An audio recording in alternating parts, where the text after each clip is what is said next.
Hello everyone, welcome back to my channel. कल की जो हमारी वीडियो थी उसमें हम लोगों ने डिस्कस किया था 9.3 का पार्ट ए के भी 3 पार्ट थे। नाउ अब हम लोग डिस्कस करेंगे 9.3 का पार्ट बी।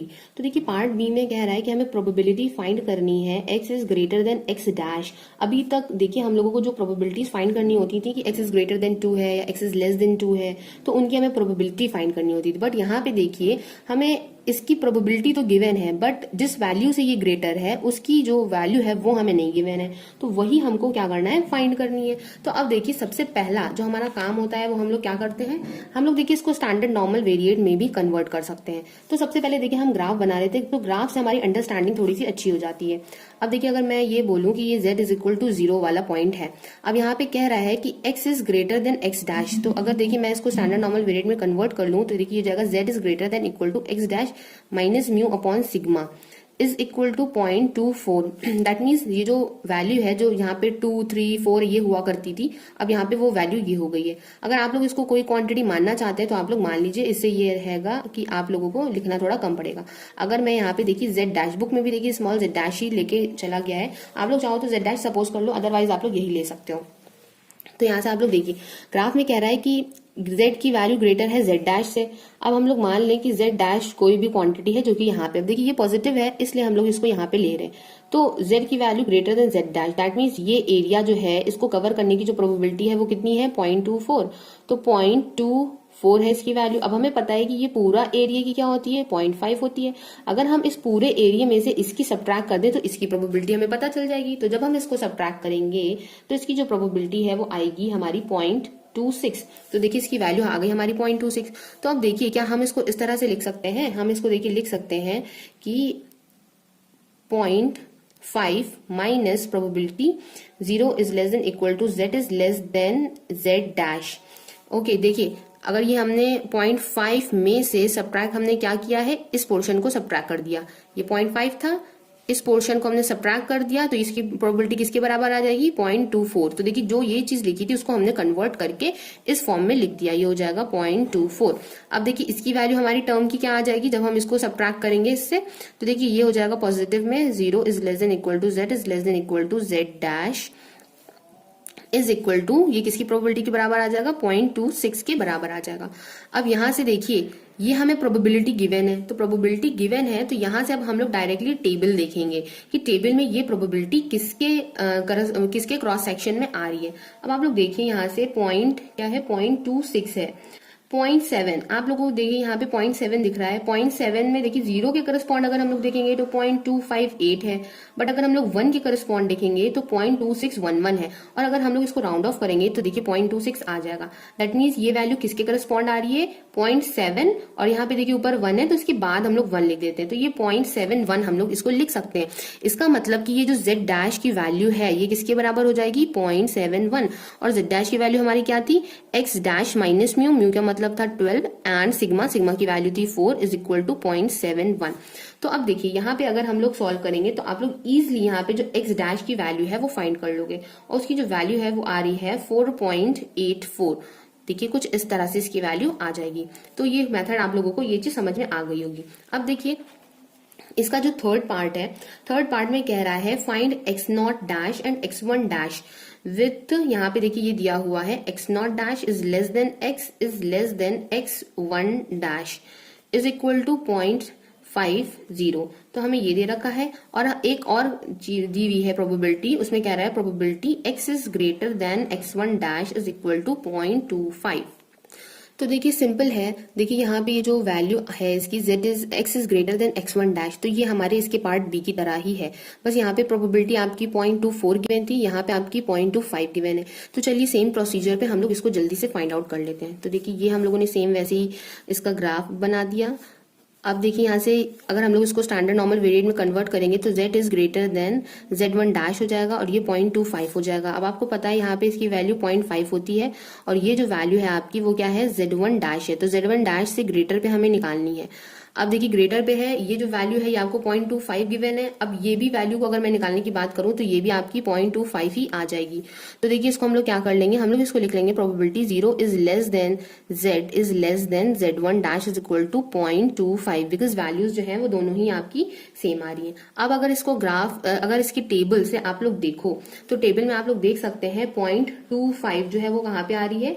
अब देखिए 0.6 के सामने आप लोग देख सकते हैं, 0.6 के सामने जो 7th वाला ये जो कॉलम है तो उसमें देखिए वैल्यू क्या आ रही है। सो 0.67 के करस्पॉन्ड जो वैल्यू आ रही है वो आपकी आ रही है 0.2486। अब देखिए अगर हम इसको राउंड ऑफ करेंगे तो ये 0.25 हो जाएगा। तो यहाँ से देखिए Z1 की वैल्यू ये आ जाती है, तो ये जो वैल्यू है ये इसके करस्पॉन्ड है, तो Z1 की वैल्यू इसके करस्पॉन्ड हमारी क्या हो जाती है, वो हो जाएगी हमारी 0.67। तो 0.67 वैल्यू आ गई और Z1 आपको पता है वो आपका क्या है, x1 dash minus 12 upon 4 is equal to 0.67। अब यहाँ पे देखिए म्यू और सिग्मा की वैल्यूज मैंने सब्स्टिट्यूट कर दी हैं। तो मैं जब इसको यहाँ से सॉल्व कर लूंगी तो देखिए x1 डैश की जो इसकी वैल्यू है वो क्या आ जाएगी 14.68। अब देखिए इसकी वैल्यू यहाँ से 14.68 जो है वो आ चुकी है। तो यहाँ पे अब हम लोग को वैल्यू जो फाइंड करनी है वो हमें फाइंड करनी है x0 की वैल्यू। तो x0 की वैल्यू फाइंड करने के लिए देखिए हम लोग क्या कर सकते हैं कि ये जो हमारा है इसको हम लोग स्टैंडर्ड नॉर्मल वेरिएट में कन्वर्ट कर लें। तो देखिए probability x0 dash minus mu upon sigma is less then, जब इसे हम लोग माइनस करेंगे तो देखिए ये स्टैंडर्ड नॉर्मल वेरिएट में कन्वर्ट हो जाएगा और ये हमारा क्या हो जाएगा x1 dash minus mu upon sigma. Sigma की वैल्यू हम लोगों ने सिग्मा ऐसे ही रख दी, बिकॉज देखिए अब x1 डैश की वैल्यू हमें पता चल चुकी है तो हम लोग डायरेक्टली यहाँ पे वो वैल्यू का यूज कर सकते हैं। तो अब देखिए इसके लिए भी अगर हम लोग ग्राफ बना लें तो ग्राफ से भी इजीली हम लोग इसका इंटरप्रिटेशन देखिए कर सकते हैं। तो अगर हम लोगों ने देखिए इसका ग्राफ बनाया एंड यहाँ पे वैल्यू होती है z इज इक्वल टू 0। अब आपको पता है कि ये यहाँ से यहाँ हाफ पोर्शन जो है ये भी 0.5 उसकी वैल्यू होती है प्रोबेबिलिटी की एंड इसकी भी होती है 0.5। अब यहाँ से देखिए आपको कह रहा है कि ये z जो है ये इन दोनों वैल्यूज के बीच में लाई करता है और इन दोनों वैल्यूज के बीच में लाई करता है, इसकी प्रोबेबिलिटी क्या है 0.50 है। अब देखिए 0.50 अगर क्या हम लोग देखिए ऐसे भी ले सकते हैं, अगर हम लोग इसको मान लें कि ये है हमारा z0 dash is less than equal to z is less than equal to z1 dash is equal to 0.50। तो देखिए ये हो जाएगा हमारा z0 डैश और इस जगह पे हमारा क्या हो जाएगा, ये हो जाएगा हमारा z1 डैश। तो देखिए हम लोगों ने इसको हाफ हाफ पोर्शन कर लिया, अगर ये 0.25 है ये भी हमारा 0.25 हो जाएगा, बिकॉज 0.25 प्लस 0.25 0.05 हो जाएगा। ये भी हमारा 0.25 है, ये वाला जो एरिया है वो भी हमारा 0.25 है। तो देखिए 0.25 और ये 0.25 मिलके ये क्या हो जाएगा हमारा, ये भी हमारा हो जाएगा 0.05, दैट मीन्स इसके बराबर आ जाएगा। तो देखिए यहाँ से और यहाँ के बीच में अगर हम लोग इसकी दोनों की प्रोबेबिलिटी को सम अप करें तो वो भी क्या हो जाएगा, इन दोनों को ऐड करके 0.50। मतलब कि ये z जो है ये जो स्टैंडर्ड नॉर्मल वेरिएट है ये ऐसे दो पॉइंट्स ये जो ये गिवन है ये और ये इन दोनों के बीच में जो है लाई करता है, तो इसकी प्रोबेबिलिटी क्या हो जाती है 0.50। तो ये देखिए यहाँ पे इसकी प्रोबेबिलिटी 0.50 है। तो यहाँ से हमें ये चीज पता चल जाती है। नाउ देखिए ये जो ये हमारा वैल्यू है ये हमारा इस वैल्यू के फॉर्म का हो गया, probability a is less than equal to z is less than equal to b। तो देखिए इसको हम लोग लिख लेते हैं f of b minus f of a के फॉर्म में।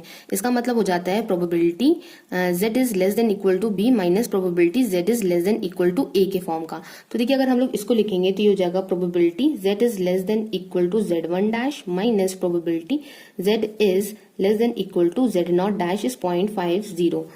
तो अब देखिए इसकी जो वैल्यू थी हम लोग वो ऑलरेडी यहाँ पे हम लोगों ने देखिए फाइंड की हुई थी, probability z is less than equal to z1 dash क्या है 0.50। अगर हम लोग यहाँ ग्राफ से भी देखें तो z1 आपका देखिए क्या है, z1 डैश यहाँ पे ये पॉइंट है और इसकी value z1 is z lies between 0 से z1 डैश, तो इसकी देखिए क्या है 0.25 है। तो यहाँ पे हम लोग इसको 0.25 लिख सकते हैं, ये हो जाएगा minus z is less than equal to z0 dash is 0.50। तो ये देखिए जब हम लोग इसको सॉल्व करेंगे तो यहाँ पे देखिए वैल्यू क्या आ जाएगी हमारी, minus probability z is less than equal to z0 dash is equal to देखिए 0.25 जब इसे सब्ट्रैक्ट होगा तो 0.25 यहाँ पे आ जाएगा एंड ये जो माइनस का साइन है इसको हम लोग इधर भेज देते हैं, z is less than equal to z0 dash is equal to minus का 0.25। अब देखिए माइनस के 0.25 की वैल्यू जब हम लोगों ने यहाँ पे फाइंड करी थी तो वो क्या आ रही थी 0.67 आ रही थी, दैट मीन्स इसकी वैल्यू जो है वो क्या है 0.67 है। अब यहाँ पे देखिए हम लोग को 0.25 भी निकालनी है, तो माइनस से हमें कोई फर्क नहीं पड़ता है। इसका मतलब हो जाएगा माइनस को भी हमें साथ में ही लेके चलना है। तो z नॉट डैश की वैल्यू यहाँ से अगर आप लोग टेबल से भी 0.25 निकाल के देखोगे तो क्या वैल्यू आएगी 0.67 आएगी, बट यहाँ माइनस लगा था तो इसलिए हम लोगों ने यहाँ पे माइनस लगा दिया। सो देखिए यहाँ से हम लोगों को जो भी टेबल में वैल्यूज गिवन होती हैं वो वैल्यूज हमें पॉजिटिव की ही गिवन होती हैं। तो और हमें ये भी पता होता है कि हमारा नॉर्मल डिस्ट्रीब्यूशन सिमेट्रिक डिस्ट्रीब्यूशन होता है, इसीलिए हम लोग निगेटिव की वैल्यूज ना लेके उसको पॉजिटिव में कन्वर्ट करते हैं, देन हम उसकी वैल्यूज ले लेते हैं। सो यहाँ पे अगर माइनस लगा है तो हम लोग माइनस को साथ में ही ले लेते हैं। और ये जो इसकी वैल्यू आ रही थी नॉर्मल के टेबल से, स्टैंडर्ड नॉर्मल वेरिएट के टेबल से, तो ये यहाँ पे हम लोगों ने सब्स्टिट्यूट कर दी।